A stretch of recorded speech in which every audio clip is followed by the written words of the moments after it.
vo Francúzsku vláda nariadila Apple stiahnuť iPhone 12, vraj vyžaruje príliš veľa radiácie. Támojšia vládna agentúra tvrdí, že zariadenie v niektorých prípadoch produkuje príliš vysokú úroveň žiarenia. Všetko žiarenie je škodlivé, ale málo kto tomu chce veriť. Máte obavy zo žiarenia notebooku? No, mali by ste mať. Zdá sa, že mobily majú akýsi záhadný vplyv na mozog. Žiarenie z mobilu môže ovplyvniť vašu pamäť. Wow, ach bože môj. Chlapi, netušil som, že som bol vystavený tomuto neviditeľnému EMR žiareniu bez toho, aby som to vedel. Tak sa na to pozrite.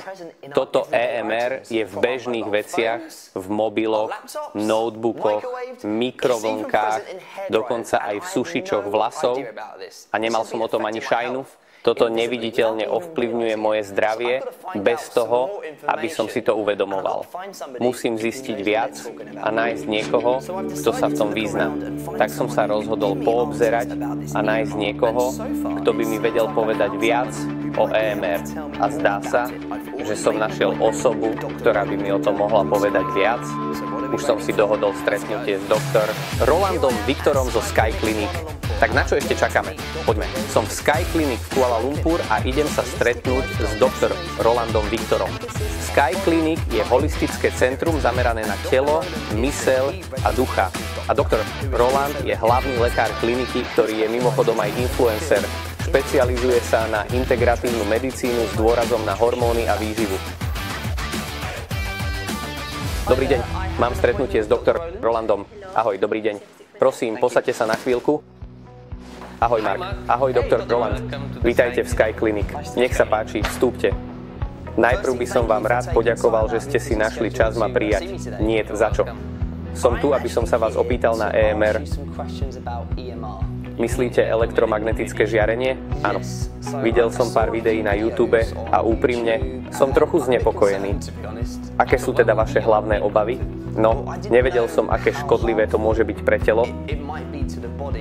A chcel by som sa o tom dozvedieť viac od odborníka, preto som dnes tu. Iste, dovolte mi podeliť sa s vami o niekoľko informácií.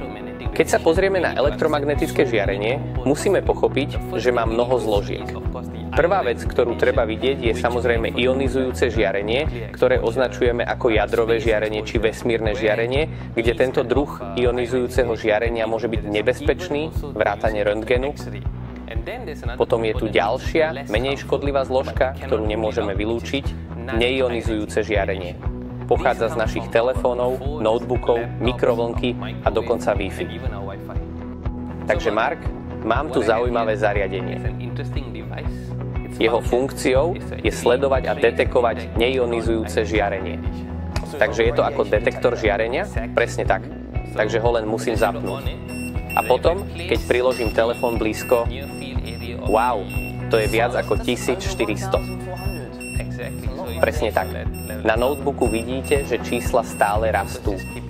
Keď zapípa, vidíme, že zariadenia vyžarujú elektromagnetické vlny.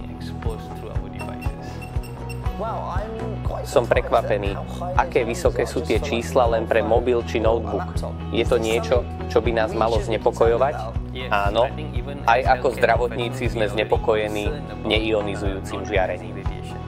Zažili ste pri dlhom používaní telefónu, počítača alebo Bluetooth slúchadiel únavu, najmä v končatinách? Áno, ale myslel som, že je to zdržania telefónu v ruke. Váš telefón je ľahký. Ale existuje JAW zvaný Rouleauova formácia, kde sa červené krvinky zhlukujú. Rouleauova formácia? No, o tejto Rouleau formácii som nikdy nepočul. Mohli by ste mi o tom povedať viac? Iste. Použijem tabuľu, aby som vám to jednoducho vysvetlil. Vidíte, v krvných cievach je veľa vetiev. V nich cestujú červené krvinky. Predstavte si krvinku, ktorá začne tvoriť zhluky. Začnú sa medzi sebou skladať na seba. Je to ako húsenica. Presne, alebo ako stok čipsov. Kvôli prítomnosti železa vo vnútri sa stane to, že Červené krvinky sú bohaté na ferit. Magnety či elektromagnetické žiarenie zvyšujú ich kladný náboj, čo vedie k ich zhlukovaniu.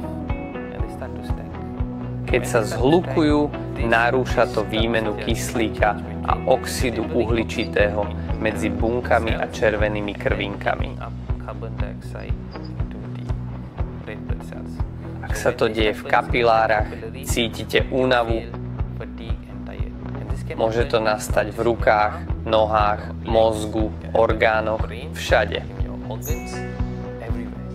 Náš život dnes vyžaduje veľa elektroniky, notebooky, mobily, aj autá vysielajú elektromagnetické vlny.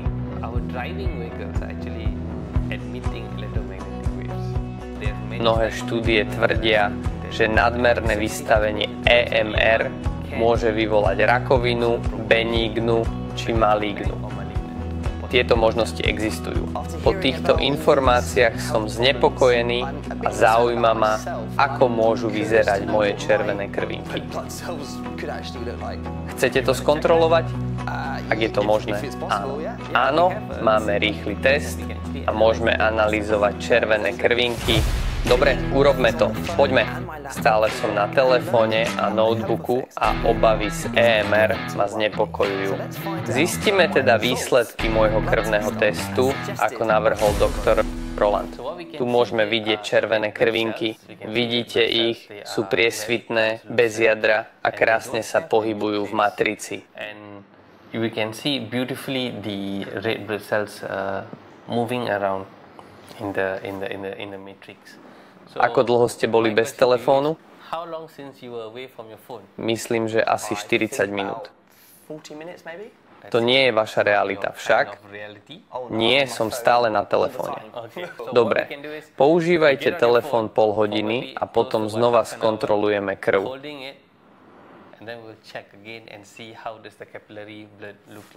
Myslel som, že môj výsledok bol dobrý. Dobre, jasné. Vyzeralo to, že môj prvý krvný test bol čistý, bez známok zrážania či zhlukov. Ale naozaj by 30 minút s mobilom mohlo nejako poškodiť moje telo? Dúfam, že nie. Zistíme to. Pozrime sa. Nech sa páči. Ach, to je veľmi odlišné. Teraz vidíte, ako sú všetky bunky naskladané. Pozrite si ich všetky. Tie voľné bunky už nevidíme. Väčšina buniek je teraz naskladaná. Zhluknuté dohromady. Však? Presne tak, presne. Len sa na to pozrite. Hlavné je vždy sa snažiť znížiť našu expozíciu.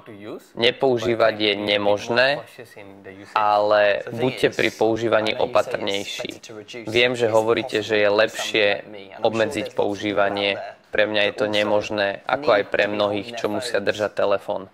Takže je niečo, čo môžem urobiť? Mark, existujú zariadenia na ochranu pred elektromagnetickými vlnami. Čo myslíš tým harmonizovať? Harmonizovať znamená znížiť vystavenie elektromagnetickým vlnám. Pritom môžete používať zariadenia ako obvykle. Môžem vidieť, ako také zariadenie vyzerá? Áno, mám jedno v chodbe. Idem ho priniesť. Pekné. Toto zariadenie harmonizuje elektromagnetické frekvenčné vlny. Vyzerá veľmi elegantne. Vyzerá ako jednoduché prenosné zariadenie. Áno. Chcete vidieť, ako funguje? Určite. Pozrime sa, aká je tu expozícia. Vidíte expozíciu vášho telefónu? Áno. Je vysoká však? Áno. Vidíte, že notebook a všetko má stále veľkú expozíciu. Takže ak to zapnem, všetko to zmizne? Pozrime sa na to. Teraz to zapnem. Wow! Žiadny výbuch. Je to nula. Áno, presne. A keď to zopakujem? Pozri na mobile. Všetko je späť. Wow. Jedno kliknutie a zmizlo. Ťažko uveriť, že jedno zariadenie môže mať taký vplyv na EMR. Môžeme urobiť ďalší test? Určite môžeme zapnúť zariadenie. Hraj 30 minút a urobíme ďalší odber krvi. Dobre, otestujme to. Fajn, poďme na to. S harmonizátorom vedľa mňa, doktor Rodan a ja sme urobili tretí test krvi na overenie účinnosti.